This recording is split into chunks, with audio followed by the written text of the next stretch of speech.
Pai Senhor, para você que está aqui na nossa igreja, você que está aqui nessa noite, Pai Senhor, você que está aí nos acompanhando pelas redes sociais, Pai Senhor, para você também. Deus abençoe a sua vida, em nome de Jesus Cristo. Hoje é o nosso culto de consolidação, mais um culto, graças a Deus. E eu gostaria que você abrisse a sua Bíblia lá no Evangelho, segundo escreveu o evangelista João, no capítulo 6, a partir do versículo 1. Amém? Você que está aqui que trouxe Bíblia, você que está aqui no lado da igreja, Evangelho segundo escreveu João, capítulo 6, a partir do versículo 1. Você que está nos assistindo também, amém? Deus abençoe. Diz assim, depois disso partiu Jesus para a outra banda do mar da Galileia, que é o de Tiberíades. Uma grande multidão o seguia, porque via os sinais que operava sobre os enfermos. Jesus subiu ao monte e assentou-se com ele com seus discípulos. A Páscoa, a festa dos judeus, estava próxima. Então Jesus, erguendo os olhos e vendo que uma grande multidão vinha ao encontro dele, disse a Filipe: onde compraremos pão para comer?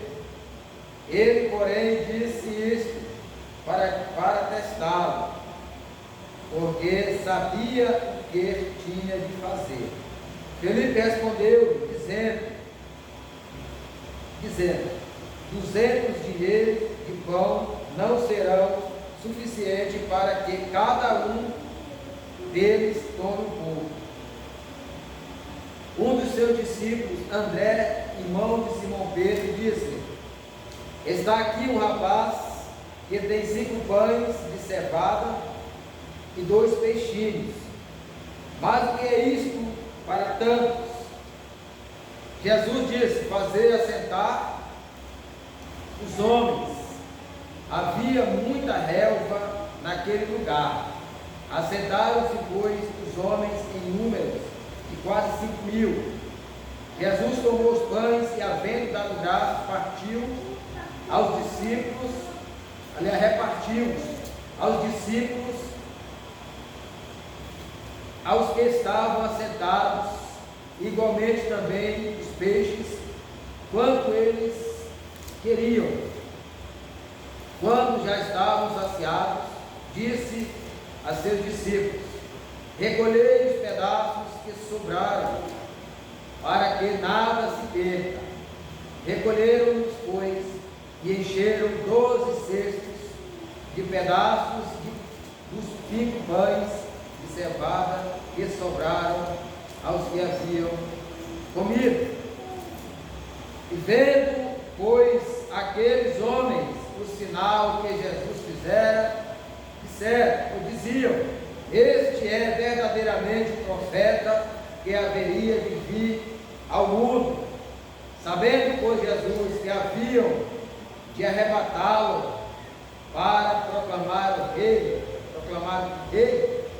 tomou e retornou a retirar-se sozinho para o monte. Até aí, né? Pai, nós te louvamos, te agradecemos, a Deus Todo-Poderoso. Meu Deus, me usa como canal de bênção, Pai. Abençoa, meu Deus, essa obra, Senhor. Manda, meu Deus, almas, pessoas, para serem, Pai, pastoreados nesse lugar. Meu Deus, me ensinadas a Tua palavra, Senhor. Em nome de Jesus Cristo, manda também trabalhadores para nos ajudar, Senhor. Nos ajuda a cada dia nessa obra, Pai. Em nome de Jesus Cristo. Me usa, Senhor, como um canal de bênção, Pai. Para a glória e louvor do Teu santo nome, ó Deus. O objetivo dessa palavra, meu Pai, é impactar os corações, trazer mudança e transformação de vida para nós, ó Deus, em nome de Jesus. Amém? Amém. Amém, graças a Deus. Queridos, aqui nós vemos o evangelista João, o apóstolo João, relatando acerca de um milagre que fora realizado por Jesus Cristo. Sabemos que o Evangelho de João não faz parte dos evangelhos sinóticos, certo? É o Evangelho à parte, melhor dizendo, não tem as mesmas visões, ou melhor dizendo, evangelhos sinóticos significa ver em conjunto. O relato de Mateus, Marcos e Lucas é um relato, é uma linguagem quase que igual. Muda algumas, eles escrevendo, algumas coisas mudam, mas a linguagem é a mesma. Já o de João é totalmente diferente. Por quê? Porque não faz parte dos evangelhos sinóticos, tá? Mas essa passagem aqui da multiplicação dos pães, nós vemos ela lá no Evangelho de Mateus, no capítulo 14, versículo 15. Nós vemos também essa passagem no Evangelho segundo Marcos, capítulo 6, versículo 32, e no Evangelho de Lucas, no capítulo 9, versículo 11. Nós vemos também que ali Jesus ele faz também esses milagres da multiplicação de pães. Amém? E aqui no Evangelho segundo João também não é diferente. Aqui nós vemos um relato. Essa multidão estava já era a hora do almoço, com certeza.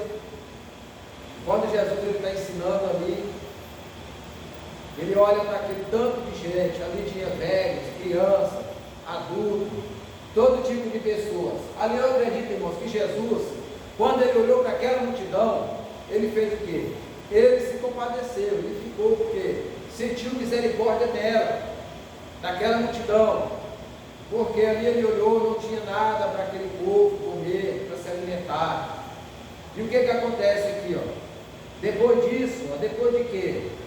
Depois que Jesus passou ali pelo tanque de Betesda, depois que ele curou ali aquele aleijado que havia 38 anos, que estava ali esperando milagre, e sucessivamente outros milagres que Jesus já havia realizado antes desse acontecido aqui de João capítulo 6, tá? Depois dessas coisas, quando ele relata, depois dessas coisas, é porque Jesus já havia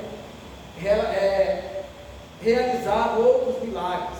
E Jesus também, ele estava ali com aquela notícia de que João Batista já havia sido morto por Herodes também, tá? E aquele relato, depois de tudo isso, acontece mais esse outro milagre. E aqui o primeiro versículo diz o quê? Que ele partiu para outra banda do mar da Galileia, que é de Tiberíades. Como o Evangelho de João é escrito não só para judeus, mas sim também fala uma linguagem que os gentios também entendem. Aqui nós vemos que quando ele diz o mar de Tiberíades, é porque João aqui está falando em uma linguagem que aquele povo que está ali, juntamente ouvindo ali o que Jesus está fazendo, está ensinando, e logo também operando milagres e maravilhas. Ali não tinha só judeus, ali com certeza tinha pessoas, tinha romanos, tinha gregos, tinha outro tipo de pessoas.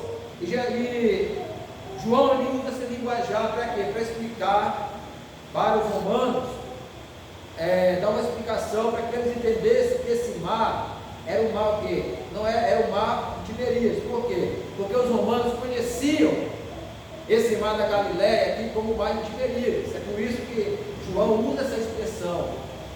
Amém? E aqui no versículo 2 diz, uma grande multidão seguia. Nós sabemos que uma multidão de pessoas é muita gente, certo? Muita gente mesmo. Agora, João relata uma grande multidão. Por quê?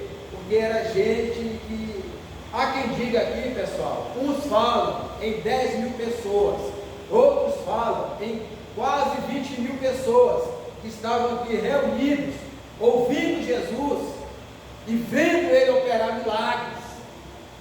Então, nós vemos aqui também na divisão ali na organização, que os discípulos, eles organizam os homens ali, e João tem aquele cuidado de relatar, que são cerca de quase 5.000 homens, certo? Aí dá para ver, pessoal, que não era pouca gente que acompanhava Jesus na sua época.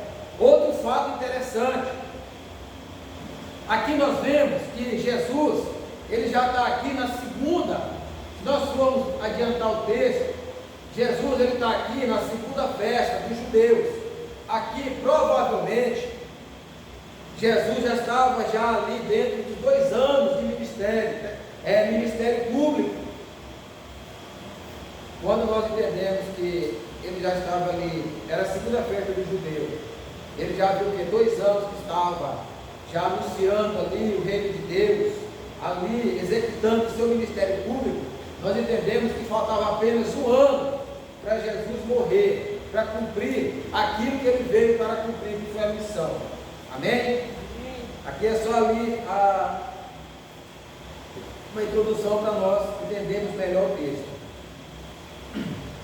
E aqui relata que uma grande multidão seguia ele. Aí o João ele é enfático em dizer o seguinte: porque via os sinais que operava sobre os enfermos. Aqui nós vemos, pessoal, que essas pessoas que seguiam a Jesus, quando ele andava ensinando e operando milagres, nós sabemos que vários tipos de pessoas seguiam ele.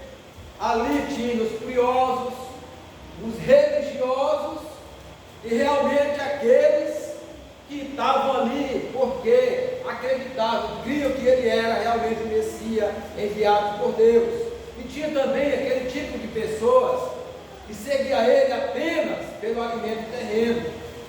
Aí se nós formos classificar, dar um tema para essa mensagem, o tema que eu dou é alguns tipos de pessoas ou de crentes que seguem a Deus.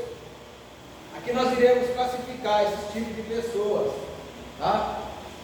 Olha, primeiro, as pessoas aqui, elas estavam seguindo a Jesus porque muitos deles só para o quê?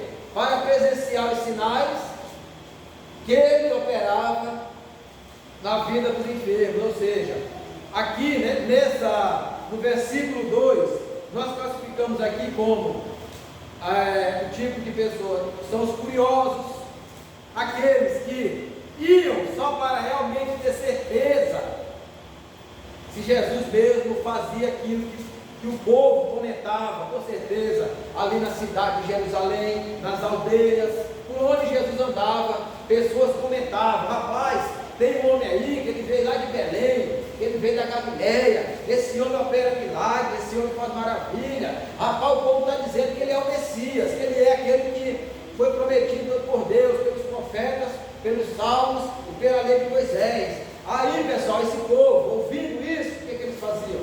Rapaz, eu vou lá mesmo só para ver se realmente esse homem é tudo que esse povo fala.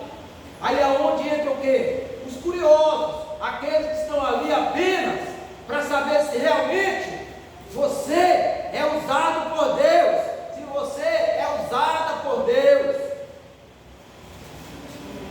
Outra parte de pessoas que seguem a Jesus, no mesmo versículo, aquelas pessoas que gostam de correr atrás de milagres, pessoas que seguem a Deus apenas pelos milagres, e não porque querem uma vida de intimidade com Deus, um relacionamento sério com Deus.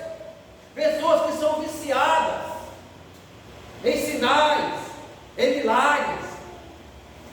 Ah, eu vou na igreja hoje, nossa, eu fui no culto, rapaz, ninguém falou em línguas, rapaz, eu não vi Deus batizar ninguém no Espírito Santo, rapaz, Deus não falou comigo hoje, ah, eu não vi ninguém ser curado, querido.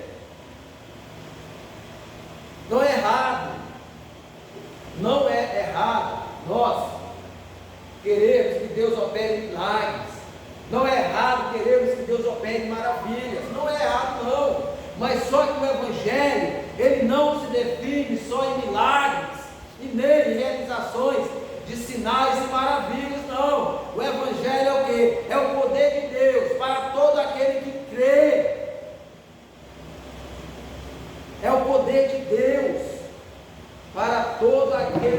crer. Aí Paulo diz, primeiro do judeu e depois do grego. Ou seja, o Evangelho, querido, ele não se resume só em milagres, em maravilhas, não, em sinais. O Evangelho é o quê? É uma forma de Deus falar conosco, ensinar o caminho do reino dos céus.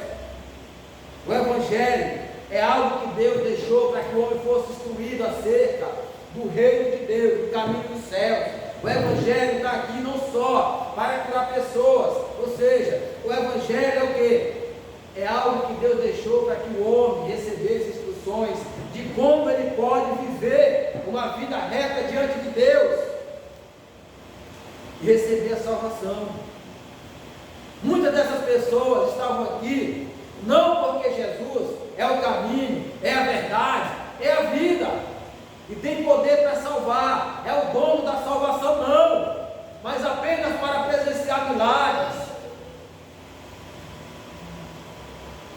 E quando eu busco a Deus só por aquilo que Ele tem para fazer na minha vida, ou seja, só com interesse, pensando em mim mesmo, fica difícil eu ter uma experiência real com Deus.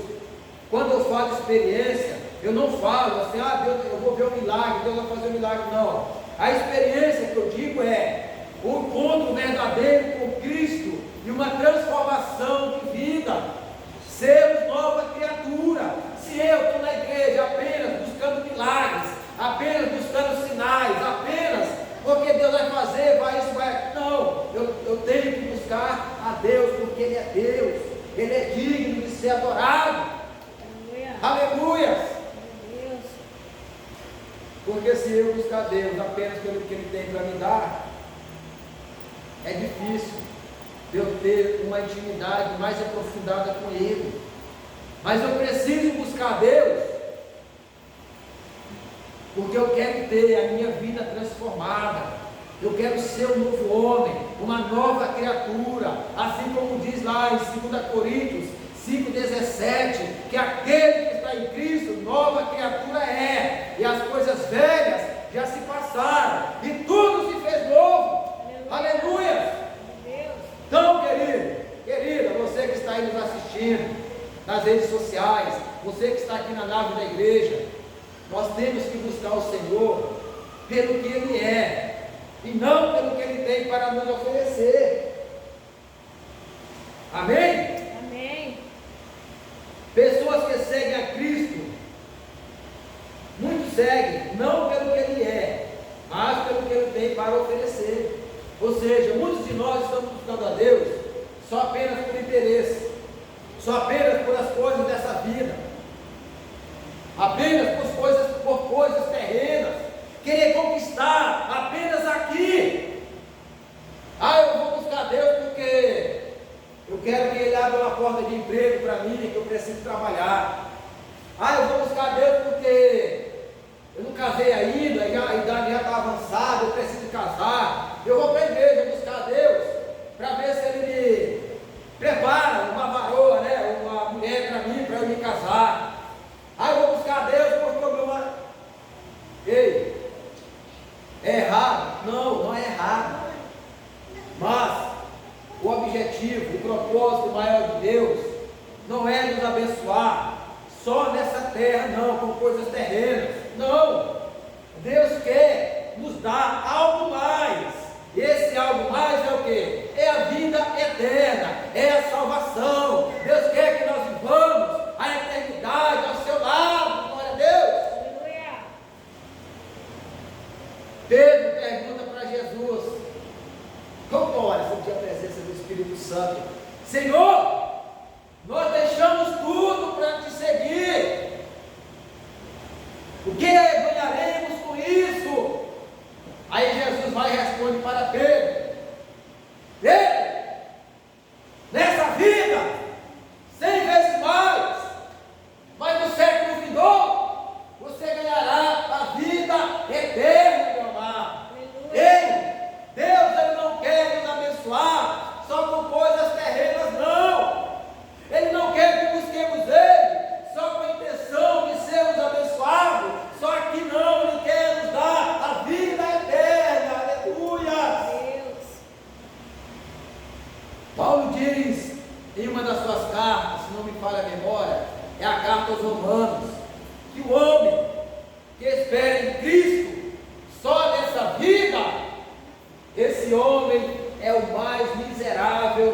dentre todos os homens.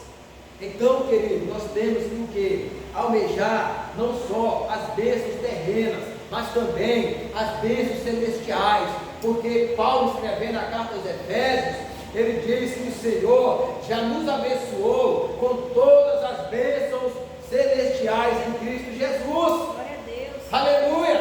Só que tem pessoas, tem crentes que estão na igreja, que estão buscando a Deus, mas ele não quer as bênçãos espirituais, não, ele quer só coisas terrenas. Quando se ajoelha para orar, para pedir a Deus, é Senhor, me dá isso, me dá aquilo, me dá isso, me dá aquilo.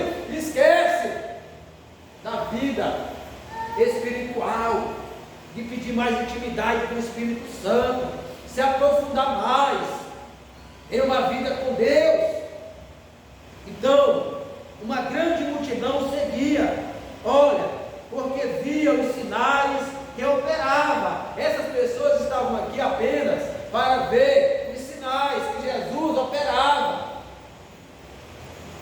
Quantas pessoas em nossos dias não estão vivendo igual essa multidão? Quantas pessoas estão correndo de igreja em igreja, atrás de sinais? Ai, eu vou ali na igreja fulana porque Deus vai falar comigo hoje. Ah, eu vou na igreja ciclana, eu fui na igreja fulano, Deus não falou comigo. Ah, mas eu vou na igreja tal porque eu sei que lá Deus vai falar comigo. Ah, Deus vai me revelar isso, vai me revelar, querido. Claro que eu acredito que Deus fala. Deus usa pessoas sim, na revelação, na profecia. Eu creio nisso, eu creio.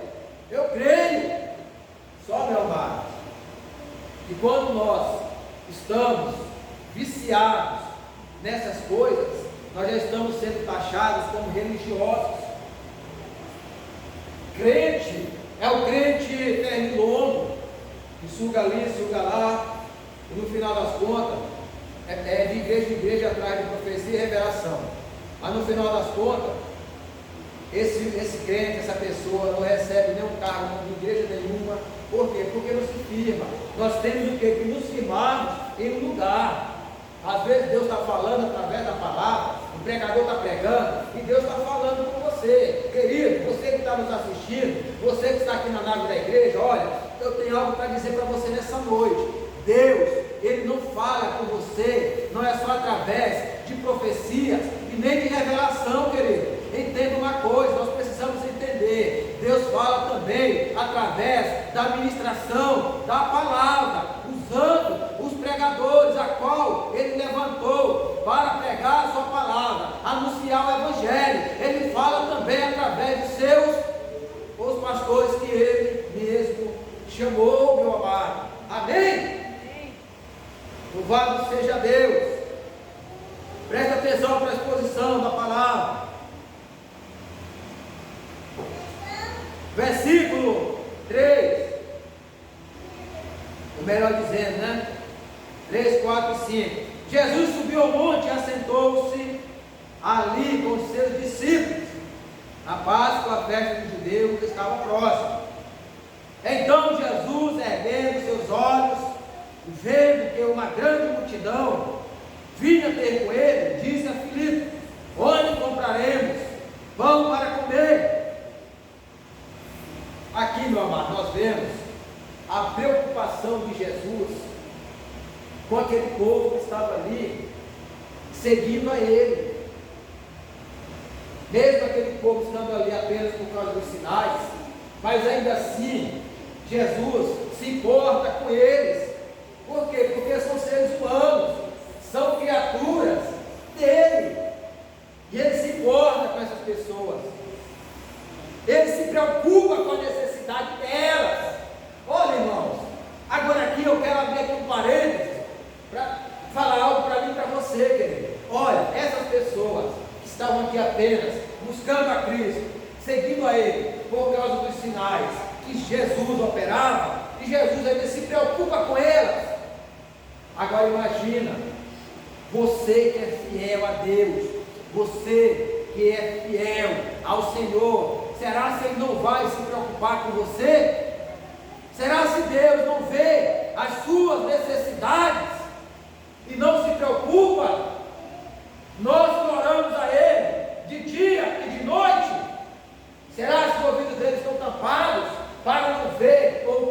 dizendo para não ouvir as nossas súplicas e não ver os seus olhos fechados, para não ver a nossa necessidade. Ei, amado, você que está aqui na nave da igreja, querido, querida, você que está nos acompanhando, olha, Jesus sim, Ele se preocupa sim com você, querido, Ele se preocupa sim, Ele vê as nossas necessidades, os perrengues que nós passamos, Ele vê, meu amado, e melhor de tudo não é que Ele só vê não, quando Ele vê, Ele tem a solução. Então aqui nós vemos a preocupação de Jesus com esse povo. Oh glória! Olha, esse Deus, querido, que nós servimos é tremendo, é tremendo. Rapaz, Ele se preocupa com o povo.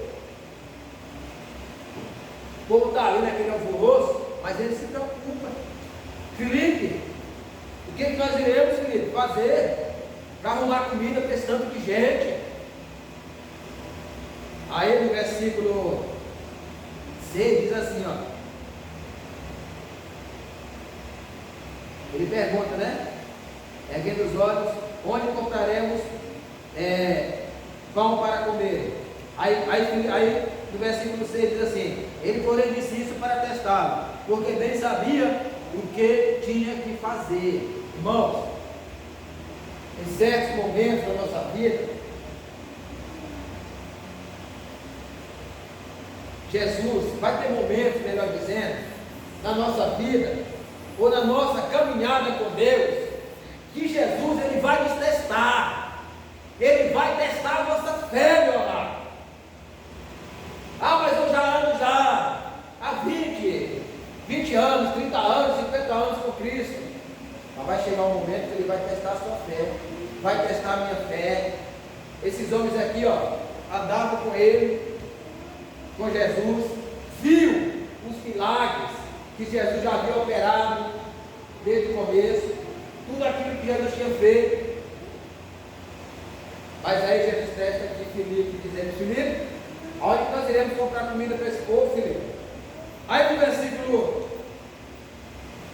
versículo a seguir, ele diz, ó, ele porém disse isso para testá-lo, porque já sabia o que tinha que fazer, meu amado. Ó Jesus, quando Ele permite nós passarmos por qualquer dificuldade, beleza, alguma coisa assim que pode ficar despreocupado, irmão, porque Ele já tem a solução. Ele já tem a solução. Se Ele permite nós passarmos por lutas, porque Ele já tem a solução para nos tirar daquela situação. Ele já tem o escape, a porta já está aberta para nós sairmos de certas situações que Ele permite passarmos. Jesus, Ele nos prova sim, querido. Ele nos prova. Amém? Amém. Aí Filipe responde, ó. Respondeu: 200 dinheiros de pão não serão suficientes para cada um deles. Para cada um deles. Toma um pouco. Para que cada um deles tome um pouco. Irmãos, Filipe, aqui ó, é no versículo 8, 7.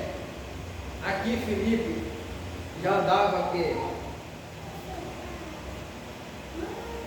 Ó, Filipe aqui estava andando com Jesus desde o começo do ministério dele. Porque Filipe aqui, ele foi ganhado, se não me engano, foi Pedro que ganhou ele. Chamou ele também para seguir Jesus. E ele já seguia Jesus desde o começo. Já via, como eu falei, já via Jesus ter feito, viu Jesus fazer milagres, operar maravilhas e tudo. Mas nem isso. Nesse momento aqui, Filipe fez o quê? Ele não acreditou. Ele não creu que Jesus era capaz de quê? De naquele momento operar o milagre, para ali, o milagre ali, fazer com que chovesse pão do céu, peixe, qualquer coisa, para alimentar aquela multidão. Ele não acreditou, ele não creu. Ele não teve aquela capacidade de crer. Ou seja, ó, pessoas que seguem a Cristo há muito tempo, mas não conhecem o poder de Deus, não conhecem o que Deus é capaz de fazer para abençoar as nossas vidas. Ou seja, tempo de igreja também não quer dizer que nós temos o quê? Intimidade com Deus, que nós conhecemos a Deus. Não é pelo fato de eu estar 100, 10, 50 anos na igreja, isso não quer dizer que eu conheço a Deus, que eu tenho intimidade com Deus. Como eu falei no começo, às vezes nós estamos na igreja, mas o nosso propósito não é conhecer a Deus, mas sim receber aquilo que Ele tem para nós, que é terreno.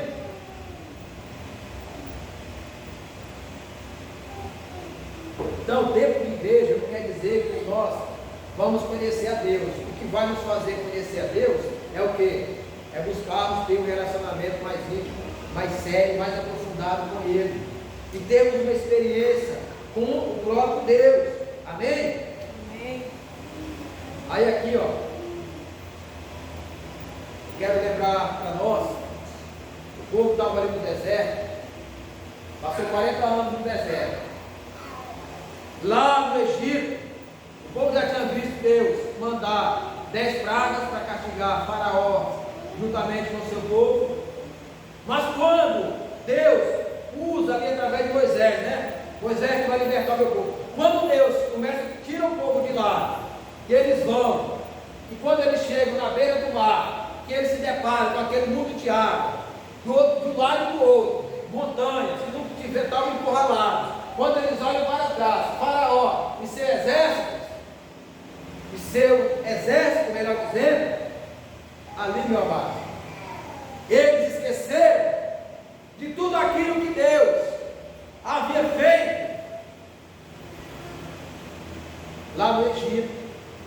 Eles esqueceram que Deus transformou água em sangue, esqueceram que Deus mandou praga de moscas, esqueceram que Deus mandou praga de gafanhoto, esqueceram que Deus mandou gias, esqueceram que Deus mandou piolho, esqueceram que Deus matou os primogênitos.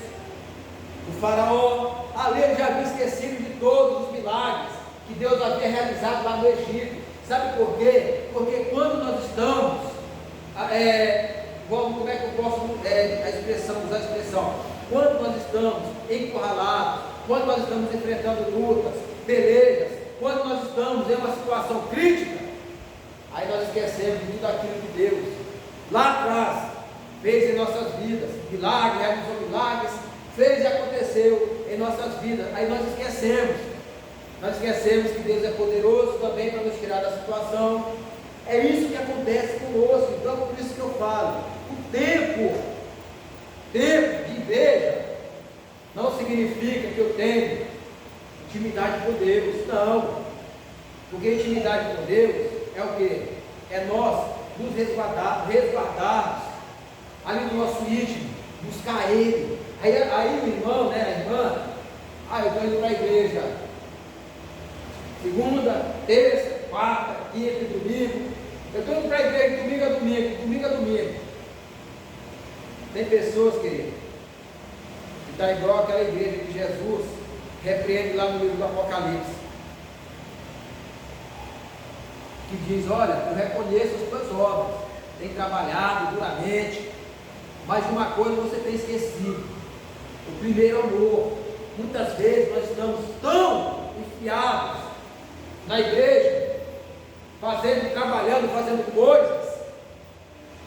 Eu estou dizendo isso aqui não para que você deixe de congregar, não me entenda mal, mas eu estou falando isso para quê?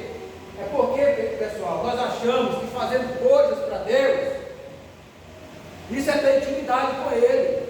Não, Deus não quer só que nós estejamos focados na igreja, de domingo a domingo, esqueçamos de termos uma vida de oração, uma vida de jejum, leitura da palavra. Não, Deus quer o quê? Que nós façamos a obra, estejamos na igreja, ali congregando, mas não deixemos a nossa vida de intimidade com Ele, de oração, buscar Ele ali, na oração, no jejum, na leitura da palavra. Não, Deus quer isso de nós.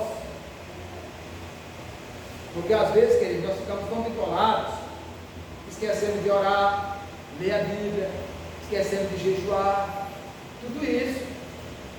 Amém?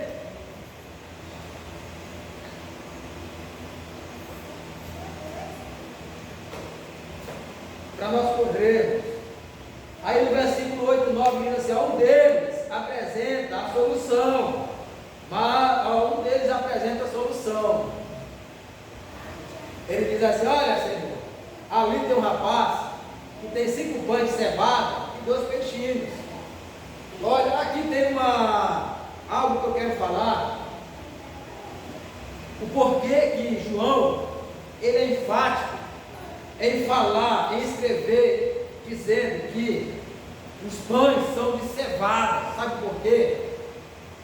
Porque a cevada naquela época era o ingrediente mais barato que existia para fazer pão. E quem comia pão de cevada naquela época eram pessoas pobres de maré, pessoas que não tinham condições de comprar um pão feito do trigo mesmo. Por quê? Porque o trigo era uma iguaria mais sofisticada, mais cara, era para aquelas pessoas que tinham mais dinheiro. Então, quem comia pão de cevada era a pessoa mesmo que era bem pobre mesmo. E ele fala ainda que tem 2 peixinhos. Esses peixinhos que esse rapaz levava, isso aqui, ó, com certeza, era o lanche que ele havia levado para comer ali naquele momento. Esse rapaz aqui dá a entender que ele é o quê? Que ele é de família pobre, bem pobre mesmo.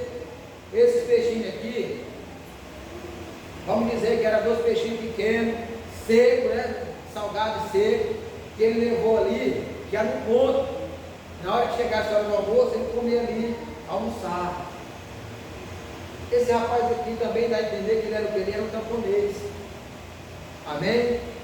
Então, querido, mas Jesus, ele não está ligando não tem só 5 pães de cevada e 2 peixes. Jesus não está ligando para a quantidade não. Aí o melhor de tudo é, ó, que depois que ele fala isso, ele apresenta a solução, e logo depois ele traz o quê? Ele vem com o pensamento de incredulidade. Ele apresenta a solução e logo depois ele vem com o pensamento de incredulidade, meu irmão. Olha, Senhor, tem um rapaz ali que está com 5 pães de cevada e 2 peixinhos secos.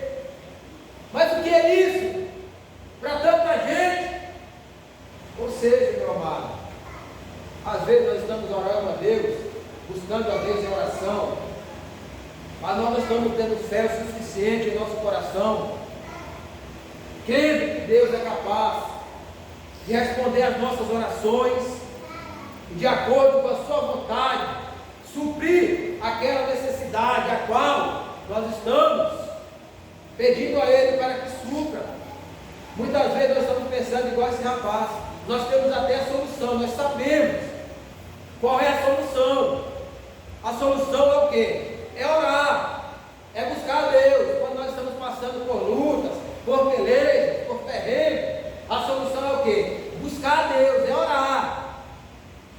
Mas logo depois nós oramos, mas quando passa um pouco de tempo, a gente já vem com aquele pensamento de incredulidade. Mas será se Deus ouviu minha oração? Será se Deus vai fazer mesmo? Será se Deus vai? Será? Aí vem os pensamentos incrédulos. Mas nós temos o que? Nós temos que orar e ter a convicção de que Deus é poderoso para fazer muito mais do que pedimos e realizar além do que pensamos. Aleluia! Louvado seja Deus! Versículo 10. Aí Jesus diz, depois disso ele diz, para que os discípulos organizassem ali o pessoal, botassem eles sentados ali na relva, e cerca de 5.000 homens, fora crianças, e fora mulheres, e assim vai.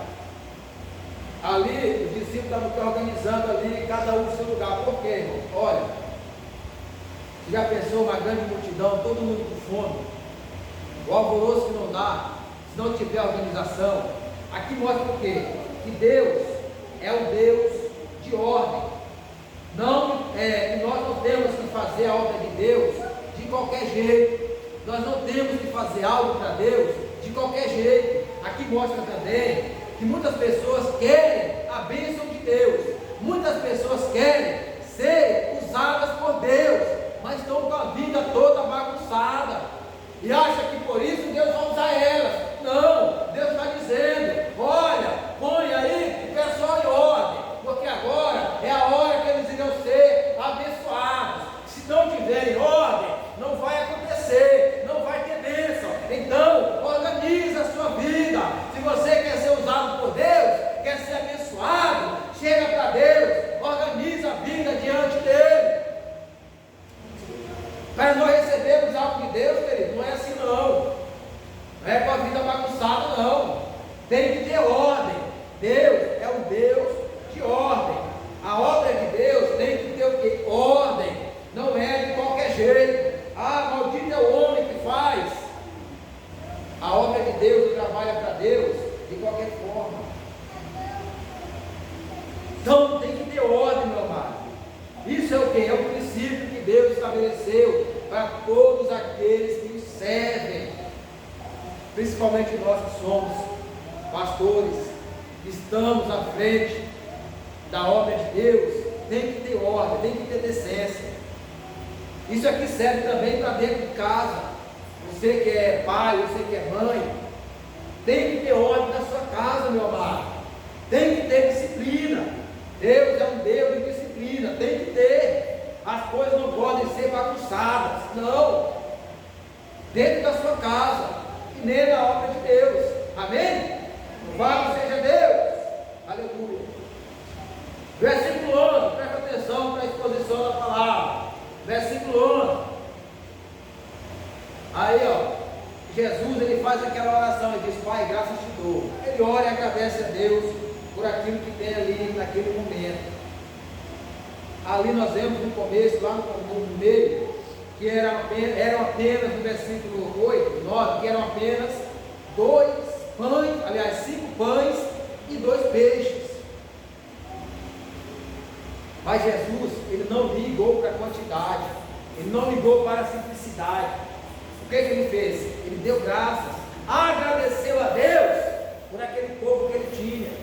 Que tinha naquele momento ali, ele deu graças a Deus. Ou seja, antes de pedir algo para Deus, primeiro temos que agradecer pelo pouco que temos. Antes de nós pedirmos a Deus, meu amado, nós temos o quê? Que sermos gratos pelo pouco que nós temos, porque só assim nós iremos também ser abençoados. A gratidão é uma forma de quê? De alegrar o coração de Deus. Nós temos que ser gratos pelo pouquinho que temos. Paulo diz, lá na carta, a primeira carta aos Tessalonicenses, no versículo 5, capítulo 5, e o versículo 18, diz o quê? Em tudo dai graças, porque essa é a boa e perfeita vontade de Deus em Cristo Jesus. Então nós temos que dar graça, não só no dia que nós temos muito, no dia da abundância, não. Nós temos que dar graça no dia que tivermos pouco também. Porque, irmãos, o que tem de crentes que murmuram demais. Às vezes, hoje só tem o arroz, hoje só tem o feijão. Meu Deus, aí começa a murmurar: eu estou te servindo, Senhor. Olha aí, eu estou comendo só arroz branco com feijão. Até mesmo, Senhor, eu estou comendo só arroz branco com ovo. Ei, querido, dá graça, dá graça.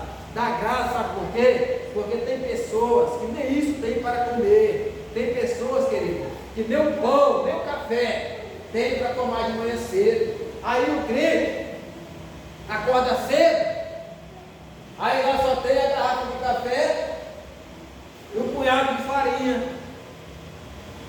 Aí o crente olha para ele e diz assim: eu vou tomar café com farinha? Eu te livre. Ingrato. Agradece, meu irmão. Agradece pelo pouco de café. Agradece a Deus pelo pouco que tem. Nós temos que agradecer a Deus pelo pouco que nós temos. E não murmurar. Uma coisa eu aprendi, meu amado. E aí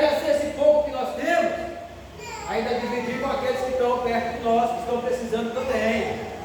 A viúva lá de Serepta, aquela viúva lá do azeite, da botija, aliás, do azeite na botija e do punhado de farinha, ela deu aquele pouquinho que ela tinha para o profeta. Ela poderia muito bem dizer assim: não, Deus me livre, eu vou comer com meu filho, depois nós vamos morrer, não me dá nada aqui não para o profeta, vai, pega o seu ovo. Não, ela disse: Senhor, só tem esse bocadinho de farinha que agora eu vou fazer um bolo, esse pouquinho de azeite, para comer junto com meu filho e vou morrer. O profeta disse: me dá para cá, me dá aqui que eu quero. Aí ela diz, aí ela faz o que? Ela faz o bolo, prepara direitinho e dá ao profeta, meu amado. Aí depois daquilo, nunca mais faltou azeite, nunca mais faltou farinha. Nós temos que agradecer a Deus pelo pouco que nós temos em nossa casa. Amém? Aí depois de tudo isso que Jesus havia feito, ó, versículo 12 e 13 diz assim, ó: quando eu, ou melhor dizendo, né? Continuando, quando eu sou grato a Deus, mesmo pelo pouco que eu tenho, Ele multiplica, meu amado. Olha, quando nós temos pouquíssimo, mas nós colocamos na mão de Deus, Ele multiplica. Porque olha, esse rapaz tinha o quê? Ele tinha apenas 5 pães e 2 peixes. Mas aí ele colocou na mão de Deus e Deus multiplicou. Glória a Deus! Quando você tiver pouco na sua casa, no seu celeiro, apresenta a Deus, agradece a Deus, porque com certeza Ele vai multiplicar, em nome de Jesus. Aleluia!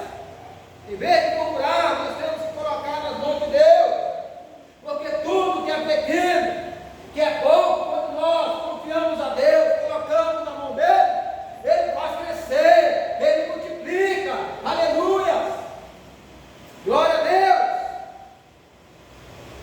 Eu que o diga, irmãos, nós estamos aqui no Maranhão começando a obra,